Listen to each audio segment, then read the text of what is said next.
Bonjour Sylvain Gibert. Bonjour Jean-Philippe Denis. Sylvain Gibert, vous êtes maître de conférence à Toulouse School of Management. Article dans la revue française de gestion avec Siem Ben Mahmoud Jouini, HEC Paris. Créez le prochain Uber et soyez rentable d'ici la fin de l'année. En gras, c'est écrit en gras.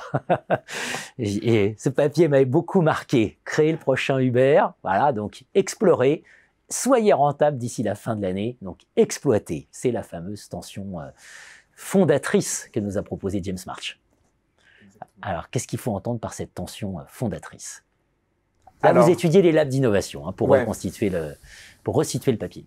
Alors, on est effectivement face à une tension fondatrice, comme vous l'avez appelé, qui est omniprésente, je pense, dans les organisations modernes. D'un côté, une organisation qui ne fait que de l'exploitation, c'est une organisation qui ne perdure pas et qui est incapable de se renouveler stratégiquement. Et de l'autre côté, une organisation qui ne fait que de l'exploration, c'est une organisation qui est perdue dans la prospective, mais qui est incapable d'être performante aujourd'hui. Du coup, la recherche, sur l'ambidextrie notamment, a essayé depuis 20 ans d'identifier un ensemble de solutions. Les labs d'innovation sont une de ces solutions pour laquelle on va se dire, le lab prend en charge l'exploration, le reste de l'entreprise reste sur l'exploitation, et tout ça est géré. Évidemment, ça ne se passe pas comme ça, et ce qu'on a constaté sur le terrain, c'est qu'en fait, ces tensions exploration-exploitation ressurgissaient, mais à l'intérieur du lab. Et on se retrouvait avec un scénario typique où vous avez la direction générale qui se dit « il faut qu'on fasse plus d'exploration, on lance un lab ». Il y a une phase de lune de miel de quelques mois où tout le monde trouve ça super, on colle des post-it, on imprime des trucs en 3D dans un loft ou dans un centre-ville, etc. Puis assez rapidement, on se rend compte que si c'est très facile de contrôler combien coûte le lab, c'est beaucoup plus difficile de voir à quoi ça sert. Combien ça va rapporter? Combien ça va rapporter? Soyez rentable d'ici la fin de l'année. Et du coup, le réflexe, mauvais réflexe, mais le réflexe qu'on observe quand même de la direction générale à chaque fois, c'est on prend le système de gouvernance du reste de l'entreprise et on essaye de l'appliquer au lab avec des conséquences souvent désastreuses pour l'exploration. Alors bien sûr, le point d'entrée de ce lab d'innovation, c'est cette volonté d'explorer, voilà, tout en gardant l'exploitation. Est-ce qu'il y a des conseils, finalement, à donner quand on doit gérer au sein d'une organisation ces animaux étranges qui peuplent un lab d'innovation? Est-ce qu'on peut donner des conseils et à l'inverse, au lab d'innovation, donner des conseils pour gérer sa direction générale?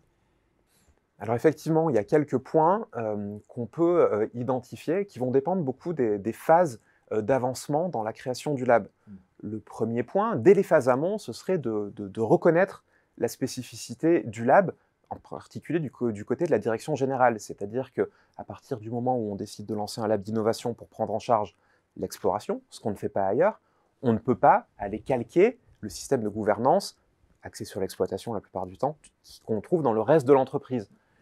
De la même manière, on ne peut pas adopter la même culture, s'attendre à ce qu'il y ait aussi peu de risques, à s'attendre à de la rentabilité à court terme pour un lab dont la mission est justement de l'exploration à long terme.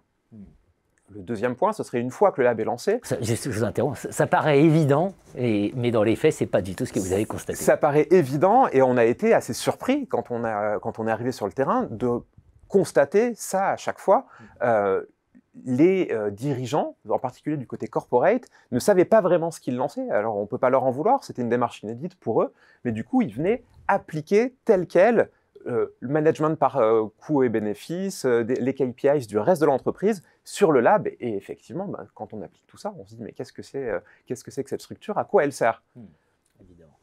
Et si on avance un peu dans le temps, en fait, on voit que un des éléments clés, ça va être de maintenir un dialogue entre la direction du lab et la direction générale pour coupler les attentes, en fait, tout simplement, et faire en sorte que, quand on applique une règle de gouvernance, parce qu'il ne s'agit pas pour autant de dire au lab, vous avez carte blanche et vous faites ce que vous voulez, on revient dans 2 ans voir ce que vous avez créé. Non, mais simplement que les règles de gouvernance soient négociées, soient discutées, soient co-construites. Et le dernier élément, ce serait plutôt un conseil au niveau du lab, c'est de faire en sorte d'avoir une diversification des horizons temporels des projets, c'est-à-dire d'avoir à la fois des projets peu ambitieux mais rapides qui vont démontrer de la création de valeur à court terme, puis des projets plus ambitieux cette fois à plus long terme qui vont vraiment montrer un potentiel stratégique, mais qui vont être livrés à 1 an, à 2 ans, à 3 ans. De vrais conseils très utiles.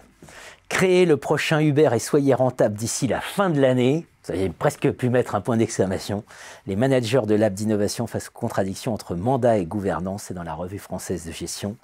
C'était le numéro 286. Merci à vous, Sylvain. Merci Jean-Philippe.